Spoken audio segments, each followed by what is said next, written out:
Welcome to the 2017 Annual Meeting of the American Academy of Neurology in Boston. This is the world's largest gathering of neurologists with more than 13,000 attendees who are here to learn the latest scientific advances in brain disease. My name is Andy Imholt and I'll be moderating today's press conference. We are joined by members of the press in attendance at the annual meeting and by conference call. Today we welcome Dr. Natalia Rost, Acting Chair of the American Academy of Neurology's Science Committee, who will be sharing with her the top science being presented at this year's 2017 AAN Annual Meeting. Dr. Rost is Director of the Acute Stroke Services at Massachusetts General Hospital and Associate Professor of Neurology at Harvard Medical School. A cum laude graduate of Boston University School of Medicine, she also holds a master's degree from the Harvard School of Public Health. She trained in neurology and vascular neurology at Partners Massachusetts General Hospital, Brigham and Women's Hospital, residency and fellowship programs. Dr. Rost is a fellow of the American Academy of Neurology. After Dr. Rost's presentation, we'll first take questions by those in attendance in Boston and then from journalists on the phone. Please remember to identify yourself and your media outlet when asking questions. A video of the Top Science press conference will be posted on YouTube later today. Welcome, Dr. Rost. Thank you, Andy. Well, hello and welcome to our annual presentation of Top Science at the American Academy of Neurology's annual meeting. My job today is to convey to you the incredible excitement that we have with regard to the breadth and also the scope of the science that we're covering this year. In particular, and many of you who know me and who have attended these conferences in the past, I would like to place emphasis on some of the trials, clinical trials that bring in the results of the cutting-edge discoveries to the, from really the bench to the bedside. And if I had to describe the overall scientific topic that is in the air at this 2017's annual meeting, I would have to say that we as neurologists live in the era of disease-specific targeted biologics, and it's incredibly gratifying and also on a humanitarian level very satisfying to me as a neurologist to be a part of this decade of discoveries that are finally coming to fruition. I think for the first time we can truly say that we're bringing cures to some of the diseases that were considered to be universally fatal. And I think one of the stories that we're going to discuss today is the story of the SMA, spinal muscular atrophy. I hope you're just as excited as we are reviewing the results of the studies that we have, and I hope to be able to answer some of your questions with regard to some of the other very impressive science here. So without further ado, let's move on to our first presentation. Dr. Rost first will discuss the following emerging science abstract: a phase 3 randomized, double-blind, placebo-controlled study to evaluate the efficacy and safety of arenomab in migraine prevention. Primary results of the ARISE trial. Lead author, Dr. David Dodek. This abstract will be presented during the Emerging Science session this evening, April 25th at 5:45 p.m. in room 210AB of the Boston Convention and Exhibition Center. Dr. Rost. Thank you. So this abstract is particularly focused at arenomab in phase 3 safety and efficacy testing in patients with episodic migraine. I don't need to tell you, the medical journalists in the field of neurology, the breadth of the population that is affected by migraine headaches. This is one of the most prevalent neurological disorders, particularly in patients of working age, and it's one of the more significant causes of disability in this population. So for many years, we actually lacked any targeted, disease-targeted and disease-specific medications for migraines. Now comes monoclonal antibody, and in particular case, this medication is called arenomab, which is specifically specific humanized antibody, which is targeting calcitonin gene-related peptide receptor in human body. So calcitonin gene-related peptide has been previously implicated in migraine. In fact, some of the older generation treatments for migraine, such as triptans, which you're probably very familiar with, have been noted to affect the levels of the calcitonin gene-related peptide, or should I say there has been a coincidence of lowering in CGRP's levels in patients who achieved relief of headaches with triptan use. So this scientific discovery propagated further look into the pathophysiology of migraine, and as you know, vasoconstriction, vasodilation have been a major focus of studies in migraines, and it has been noted that calcitonin gene-related peptide affects the levels of vasodilation. And so development of a monoclonal antibody that can be administered subcutaneously, just as in ARISE trial, and also its sister trial, STRIVE, which has been presented today in a clinical trial session, also part of the Emerging Science at the American Academy of Neurology this year. This is a trial of Erenumab injected subcutaneously in those patients who are randomized to either medication administration versus placebo in a one-to-one fashion.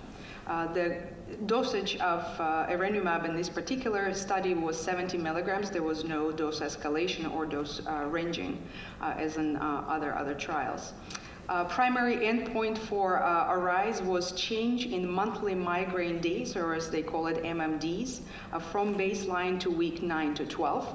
And secondary endpoints included a whole slew of migraine improvement kind of a spectrum where you could attest for either improvement on physical impairment scales, improvement in a functional performance with activities of daily living, assessment of the decrease in migraine-specific medication use, and also achieving more than 50% reduction in frequency of the migraines. And so patients who entered the study with a common number of 577, they had a baseline monthly migraine days of 8.3. And those who were treated with Erenumab experienced, on average, at least 2.9 decrease in monthly migraine days as compared to 1.8 days in placebo-treated.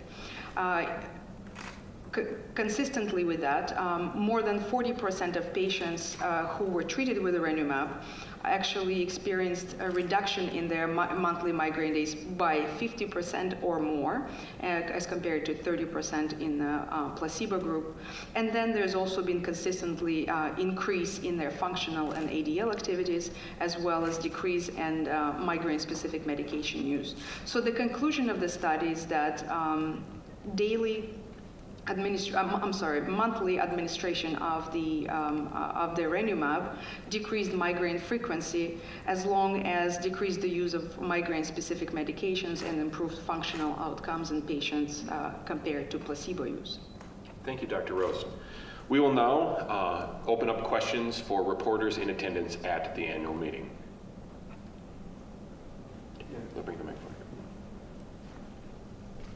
Hi, Eric Grev, Neurology Reviews.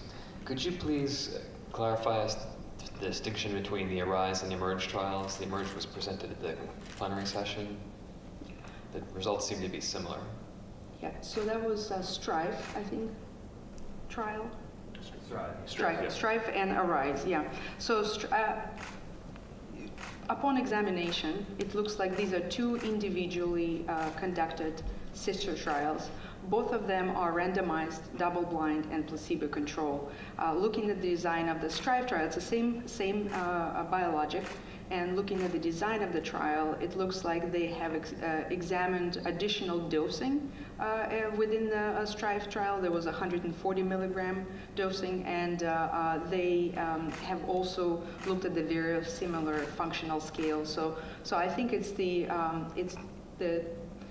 basically arriving at the same results with the same biologic and exploring the dosage of the medications. So they're very similar in nature. And favorably, their results align. So Hi, I'm Damian Gardy from STAT. I had a question about the CGRP inhibition space as a whole. This fits in with other monoclonal antibodies that I know we've seen data from, and I just wondered what your take was on the space and whether there's differentiation based on the data we've seen so far. So actually, the monoclonal antibodies in migraine are very different from the other monoclonal antibodies that we have looked at before, for different reasons. The ones that we're familiar with, and we see here a lot of biologics in the field of autoimmune diseases, MS and also other rheumatological disorders, those are actually specific to the immunological targets. Now, monoclonal antibody in this particular case are actually receptor specific and has nothing to do with the immune system. So we do not expect that in this case there will be any implications or side effects or long-term, adverse effects that are related to immunity, for example, as some of the disorders that are treated with, let's say, monoclonal antibodies for MS or rheumatological disorders. What's interesting to me, however, and this came up in my exchange at the clinical trial session with the presenter, is that it is a specific receptor that plays a particular pathophysiological role in the body, and the receptor is prevalent throughout the cerebrovascular and cardiovascular system. And so when you target one receptor that may be vital for vascular health, and when you start treating somebody at the early age and expose them to that medication or biologic for the duration of the lifetime, potentially, there may be some unexpected long-term effects, not just those that are related to, let's say, developing tolerance or developing some sort of pharmacodynamic, adverse events, but actually the ones that are potentially related to modulation of the vascular tree. And I'm specifically interested in that because as a stroke doctor myself, I'm concerned about the patients who will enter in their late 50s and 60s and will be subject to cardiovascular and cerebrovascular disease. So as we are excited to have disease-specific treatment and biologic that is developed to the extent of identifying a very precise target, we have to be mindful as scientists and as physicians and think about the long-term complications potentially, and also continue to work with our colleagues in drug development to see how we can mitigate this, these issues. And I can tell you that there isn't a single medication anywhere that you will expose your patients to that is a holy grail. I can tell you that. There is no holy grail. I think there are definitely treatments and successful treatments, but we have to be mindful of every aspect of treating our patients. Yes, sir. Hi, I was wondering if you could compare how... Sure. Hold up, Jeff, just 1 second. We'll come right back to him. We just want to make sure he's got the mic so that it can be picked up. Hi, I'm Jeff Evans with Clinical Neurology News. I'm just wondering if you can compare how these CGRP antibodies, their efficacy and safety compared to the commonly used triptans now that are used for prevention. They're not compared directly.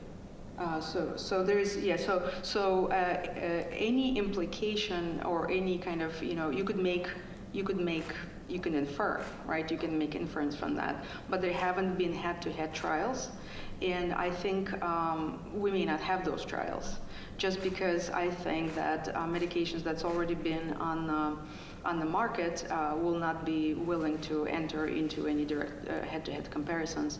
On the other hand, the argument that developers, the scientists behind the arenumab and the science of developing specific biologics is that you are actually treating the disease as opposed to using some sort of surrogate marker or intermediate pathway to affect that. So it seems that CGRP may be the original offender, so to speak, the insult point in the pathway, and the perhaps what triptans specifically are doing is affecting the pathway, but not acting particularly on the original kind of a point of insult. So there may be some, we could infer, but we cannot, for sure ever say how do they compare head to head.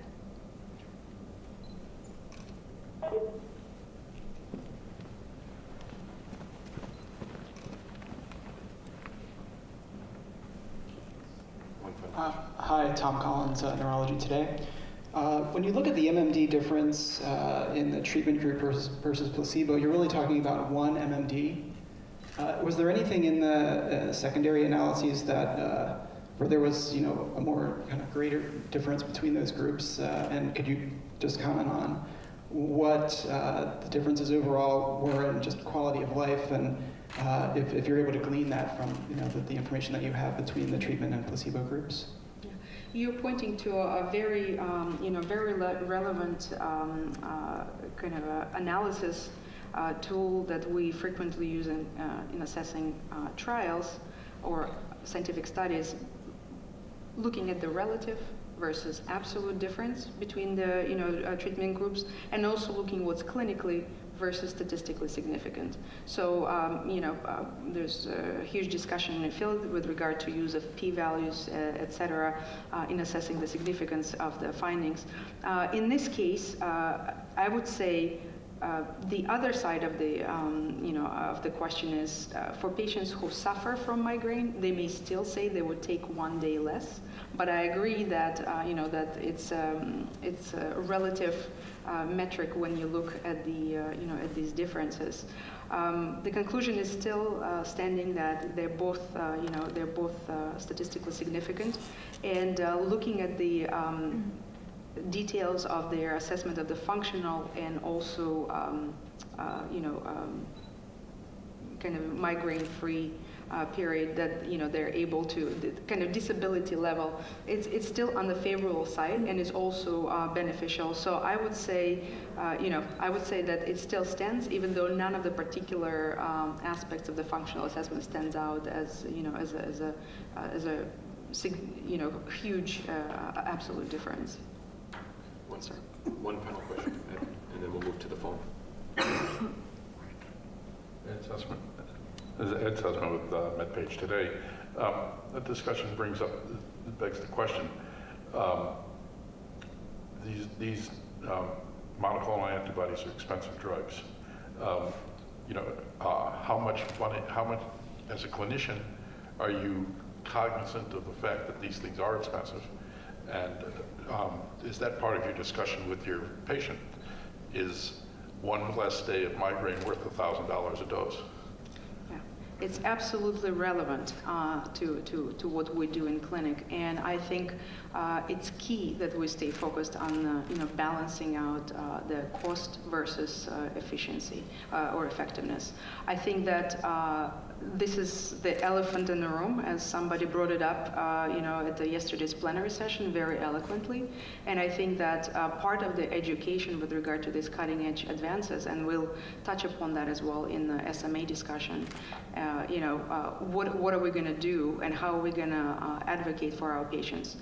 I can tell you that among the patient population, there are sufferers who would pretty much pay any money to be free of their disease, even though they should realize that it's not free. There's always a trade-off with absolute and relative. But I think that part of the discussion should start with, is it worth the money that you're going to have to pay for it? And I also think this is going to come to insurance coverages, because as you know, insurances and all sorts of plans and programs have a very, very specific attempt to curtail the costs, perhaps rightly so for some cases, and perhaps unjustified in others. But I think there's going to be quite a discussion in the field pending the approval of these medications. Okay. Thank you.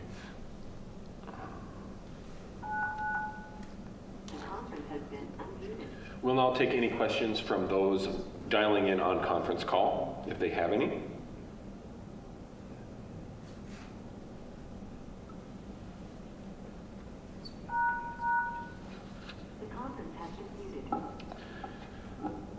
Dr. Rost will now discuss the emerging science abstract, Efficacy and Safety of nusinersen in children with later onset spinal muscular atrophy.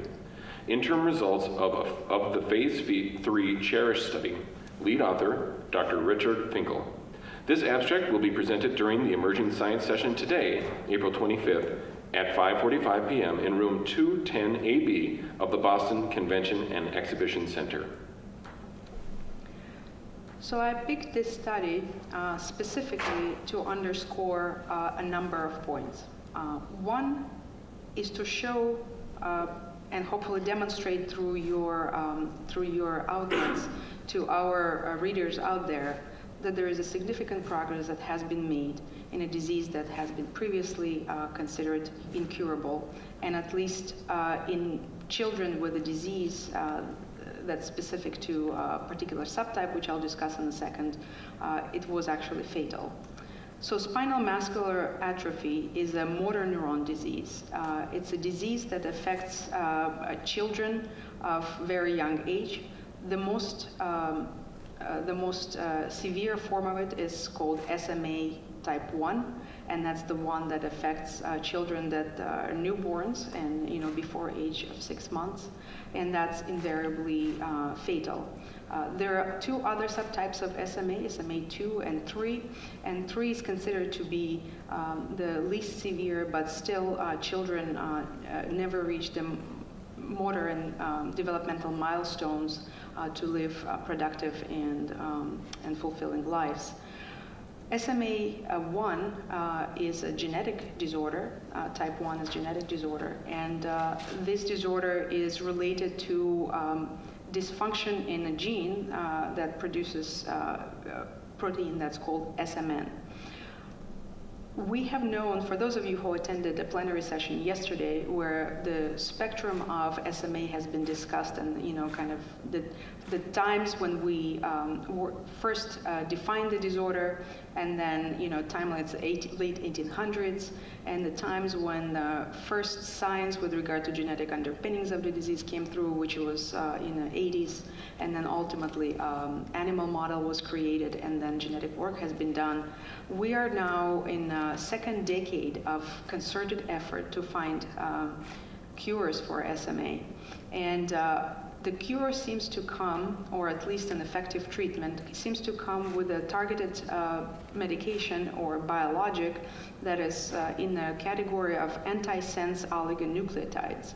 So basically, it's a fragment of RNA that gets inserted into the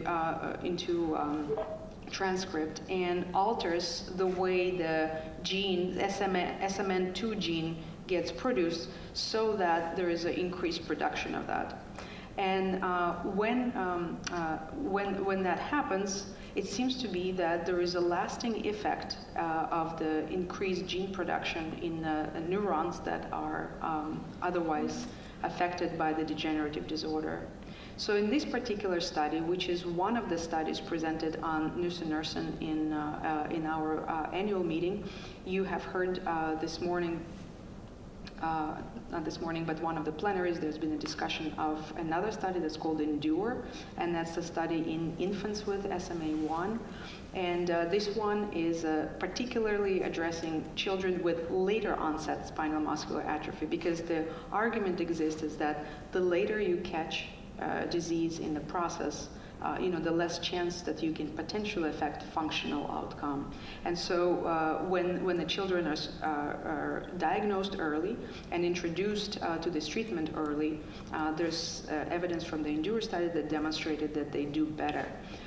And now we see evidence in this emerging science abstract that children who are captured later in the disease onset also benefit from this treatment. So in this multi-center randomized double-blind sham procedure controlled trial of efficacy and safety of nusinersen, children who have been diagnosed basically beyond 6 months of their life were enrolled, and they were generally randomized 2-to-1 to receiving nusinersen versus sham procedure control. The reason I keep saying sham procedure as opposed to placebo is because nusinersen has to be administered intrathecally. That means that it has to be injected into the spinal canal to be able to circulate around the spinal cord and brain through the CSF, the cerebrospinal fluid route. That's because nusinersen does not cross blood-brain barrier. So these children either received an intrathecal injection of nusinersen of 12 milligrams, 4 doses over the course of 15 months, or they received actually a procedure without an injection.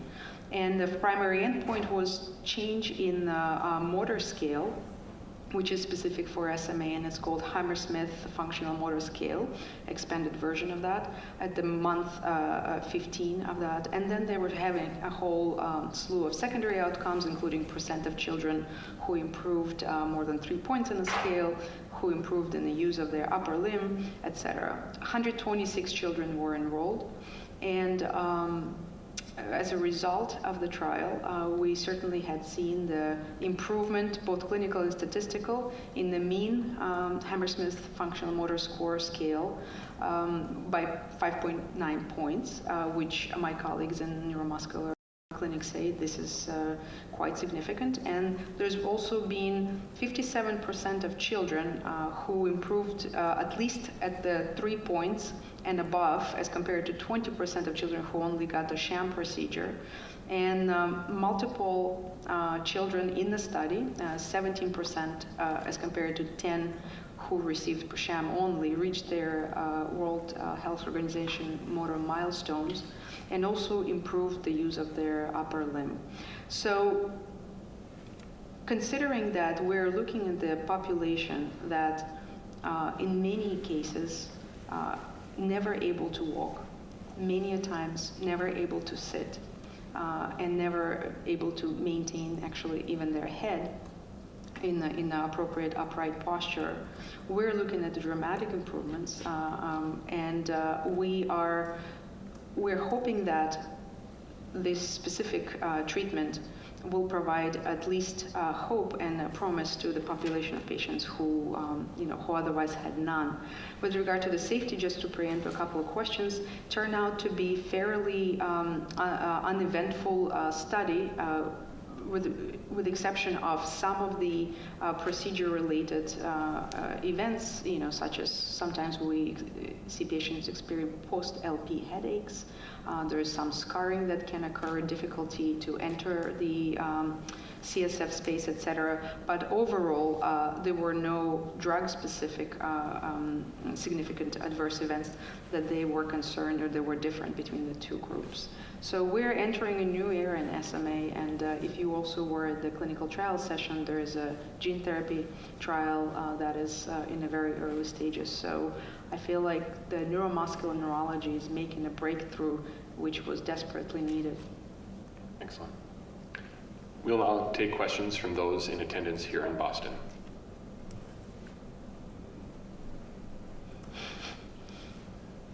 Jörg Lewitz from Germany.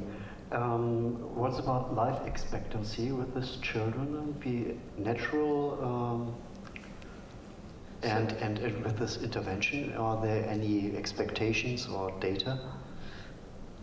So SMA1 is universally fatal.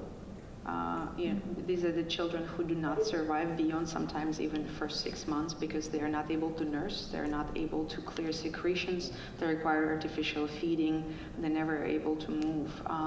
So for those children to be able to stand up and walk is a tremendous achievement. This is obviously a short-term trial so far. We only had 15 months of data, and the fact that some of these children survived beyond 15 months is already remarkable, but I think we have to wait for the long-term data results with regard to survival. Springer, Germany. What do you think is the future of SMA therapy? Is it a nusinersen with about $120,000 each injection, or is it a gene therapy with just one infusion? Yeah, 125 actually. 125, yeah. Yeah, 125 at infusion. We're going to have to see which way this is going. I think gene therapy, the first kind of a foundation. We now have hope that we can build upon, right? So at least we can offer that, particularly to those patients who are, again, early or earlier in onset, and those who have not suffered the complications of the disease yet. But gene therapies are exciting, and I think that we see that in other complex genetic disorders, and I think that we hopefully will see gene therapy pass through the next stages of testing, because they're just 1B, stage 1B, so in a very small group of children. I cannot specifically say maybe they will act, in some sort of synergy. Maybe some populations will have to be exposed to one or the other, but I think that that may be decided actually by the head-to-head trials as well. Because if both will prove effective, you may want to figure out what's the side effect profiles, even though the gene therapy looks very promising so far, even with the side effect profiles. We'll see. I'd be just as curious as you are looking into the future with that. Hi, Tom Collins, Neurology Today again. It's been described that there's a pent-up demand for this drug for obvious reasons, but do you have any sense of how pent up the demand is, and how are clinicians expected to handle a very awkward situation where obviously the earlier this is diagnosed, the better the results will be. Those children will need to get the drug first. How do you then talk to the parents who have had the diagnosis later and say, well, there's a demand issue. How to resolve that? Yeah, it's a big problem. It's a big problem. I think it's a desperate disease. It's a desperate circumstances in which both children and parents are. So it's well understood. We completely sympathize to this situation. But I think we don't have a good solution on how to handle it just yet. I mean, the studies or the drug is incredibly new, obviously. We're just had it approved in December. And so some of the hospitals, as I have heard from my colleagues, are developing committees that are, basically evaluating case by case. And the committees are multidisciplinary. They involve neurologists, they involve bioethicists, they involve, the kind of liaisons to the health, insurance plans, etc. And so it's going to be very complicated. We've already had some of this experience with diseases, for example, like Fabry's disease, with enzyme replacement therapy, when the shortage became a reality in the United States because of the production line. There's been a explosion of kind of emotional outbreak out there, between the patients and physicians who basically try to manage the crisis. It doesn't go well over. In SMA, I particularly feel that time is of essence. So when you have a 3-month-old baby, and if you don't have if you don't treat them now, they may not be able to feed. So I think it's going to be a very highly charged issue, charged emotionally, but also charged with with the way that healthcare system is dealing with the pricing right now. So we will need all the help that we need to handle this, and I think it'll take the multidisciplinary kind of alliances to deal with that, and industry has to help somehow, in a way, because I just don't see how patients and healthcare systems alone would be able to bear the brunt of the treatments. Ed Sussman, the MedPage Today. Is this, a lot of times the costs on these drugs can be reduced per patient because they can be used in different diseases. But is this a drug specifically for SMA and nothing else? Or are there possibilities for using it in other degenerative diseases as well? So this is a good point. With nusinersen, it has not been used, as far as I know, outside of the SMA yet. However, you probably heard on the Duchenne's muscular dystrophy, there is another antisense oligonucleotide, which I cannot pronounce, atiplinersen, I think. but that's the same type of drug. And so I wonder if there could be cross investigations with regard to specificity. I think it's not, it's which gene you affect, right? And can you get the desired result? So I think that you're actually looking into the future with your question, where people may say, how about we pull this together, or we try to see if the same result could be achieved with etiplanersen, for example, and alleviate the disorders. But yeah. I understand the speaker in discussing the treatment dosage. It's 4 doses, 4 initial doses, and then 1 dose every quarter, or which would mean the first year would be something like $500,000 or $750,000, and then $500,000 a year after that. Forever? Yeah, so maintenance. You're talking about maintenance, right? Yeah, so I think there's still, they're working out what the maintenance, like I said, the studies are so new. I don't think they have the experience yet in telling how long the maintenance period is going to be. So I think this is being worked out, but the costs are exuberant. There's no question about it. I cannot, everything has a price, obviously. And in this case, for SMA1, type 1, its price is actually life. So that's a very different estimate as opposed to 1 day of migraine, for example, right? So we're talking about very different pricing or worth here. But nevertheless, it's extremely expensive, and I think the maintenance dosing has not been worked out yet, not beyond those 15 to 20 months that they've been studying now. But it's going that way. Our final element today, Dr. Rost will now discuss, we'll finally discuss the non-emerging science abstract, cannabidiol significantly reduces drop seizure frequency in Lennox-Gastaut syndrome, results of a multi-center, randomized, double-blind, placebo-controlled trial. Lead author, Dr. Jacqueline French. This abstract was presented at 1 p.m. today, April 25th. Dr. Rost. Thank you for the opportunity to talk to you about something that's everybody's excited. So this is an example of something that we refer to as phytotherapeutics. You all know about the marijuana plant, and as you all know, there's been a compound within marijuana that we have known about for a long time. We know how to test for it. I was actually part of the drug testing, the THC, or tetrahydrocannabinol. What we didn't know about marijuana plant, or perhaps we didn't have any systematic knowledge about, is that there is another compound in the plant that is called cannabidiol, or cannabidiol, as you wish to pronounce it. We'll refer to it as CBD.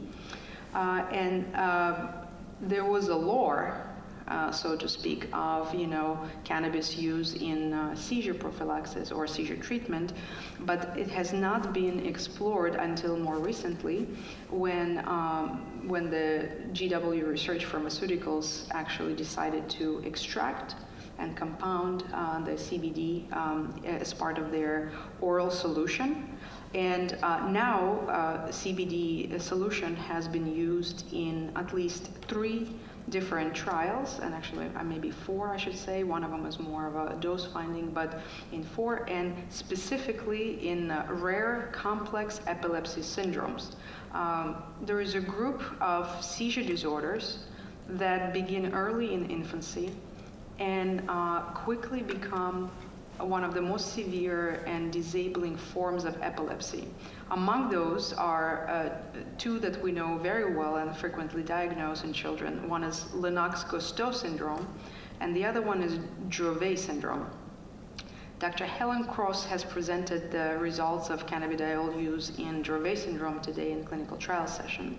I wanted to touch base specifically on cannabidiol use in Lennox-Gastaut syndrome, because this is the one epilepsy syndrome that is considered to be, quote-unquote malignant, in a way when that begins. it really never relents. And so children who develop this seizure have multiple seizures subtypes. They have convulsive seizures, but they also have what we call drop seizures. And these are seizures that are either what we call tonic, when their body stiffens and they just fall down, or atonic, when they basically go flaccid and they drop down to the floor. These are incredibly disabling. They have sometimes hundreds of seizures per day, and they're usually on multiple anti-epileptic drugs, and as a result of combination of continuously seizing and being on multiple anti-epileptics, their cognitive development is severely impaired. So physically they're impaired because they're having seizures all the time, and cognitively they're impaired because they don't have a minute in a day when they can actually develop themselves. So this is a really devastating disorder. It affects significantly children as well as their parents, of course. These children survive for a long period of time. They can live into their 20s, 30s, 40s. So there's some individuals who suffer from Lennox-Gastaut syndrome way into their adulthood. So in this particular study, Dr. French and her colleagues tested cannabidiol as an oral solution in patients with known Lennox-Gastaut syndrome. And what they did is they tested efficacy and safety. In the group of patients who ranged in age between 2 and 55 years of age, they all have had clinical diagnosis of Lennox-Gastaut, and they've had at least one or more drop seizures per week, and they were at least on one or more anti-epileptics at the time of enrollment. They were randomized 1-to-1 to CBD at 20 milligrams per day per kilogram versus placebo, and they were followed for 14 weeks. 2 weeks were used for kind of up titration, and 12 weeks were the treatment period. Primary efficacy endpoint was percent change or reduction from the baseline number of drop seizures frequency over 4 weeks. 171 patients were randomized. There were 14 CBD patients and 1 placebo patient who withdrew due to side effects. Mean age of the patients was 15 years of age, and when at the start of the study, they had up to 34 drop seizures per month. So just think about it. This is a tremendously sick population. They also were exposed to a median of 6 anti-epileptic drugs prior to that, and at least 3 anti-epileptics were used concomitantly with this medication. So CBD here was used as an add-on. The results were encouraging. There was a significant decrease in the median number of seizures. In those who received CBD, there was a reduction by 44%. Those who received placebo was 22%. I'm always amused to see the reduction of events in placebo group, but this is actually the case. They also experienced a decrease in anti-epileptic medication use, and there was 86% of CBD versus 69% of placebo patient with adverse events. So this is important because obviously the significant efficacy of this intervention is impressive, but a lot of these patients have experienced at least some sort of a serious adverse event, and the event ranged from somnolence to diarrhea to infections. So there was excitement, I think, in the community of those epileptologists who deal with rare complex disorder. There's also similarly effective results from the Dravet syndrome, where convulsive seizures have been reduced in this patient population. So my question to Dr. Cross today at the plenary session was whether we're going to see CBD in the future as a potential add-on, or even if there are additional trials as a general treatment for resistant treatment, AED resistant epilepsy, and she told me that more testing is needed. Good. All right, due to time constraints, we only have time for 2 questions. So if there are any people that have questions here in Boston. Hi, Eric Grubb from Neurology Reviews. Do you know anything about potential cognitive side effects of CBD in these children? So I'm concerned about the somnolence as a side effect, mostly because we're trying to treat them with another medication, anti-epileptic, that would not impair their cognitive state or state of arousal, and we're giving them somnolence, which is not great. But otherwise, they have not reported any specific cognitive testing that they've done in this population. This population, if they're tested at age 15 and they already have Lennox-Gastaut, they probably already have significant cognitive impairment. So I think that it would be, challenging to establish a baseline at which to follow them. But we can look into the details of that and, hopefully follow up on that if you'd like.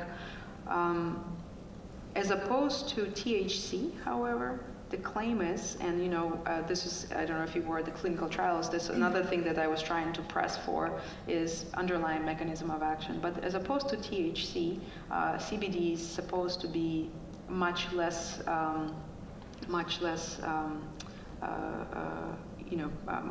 predisposing to much less of the cognitive changes per se. In fact, there's some clue to potentially antagonism in their mechanism of action is because, in fact, CBD was associated with decrease in appetite, as opposed to THC, as you know, usually associated with increase in appetite. So there's some antagonism going on in these two compounds. We're hoping that they will, ultimately turn out to be more fleshed out with regard to cognitive, but this is the, so far, fresh data. So if this were approved in either Dravet or Lennox-Gastaut. Thank you. Would you use it off-label for other things? Is this something that is going to be widely adopted off-label? Yeah, I don't think that off-label will be, at least in the beginning. There are some situations, and I'm sure there are other syndromes that are difficult to control, and providers have that freedom to prescribe, obviously, and I'm sure there will be deviations. But I think Dr. Cross, one of the leading investigators, is wise in saying that you probably need to test it first. And I think that every drug has to go through the same process. It doesn't matter where it comes from, right? Whether it's herbal, therapeutic, or whatever, it has to be tested. Thank you. We will now go to any questions for those who are listening in on conference line.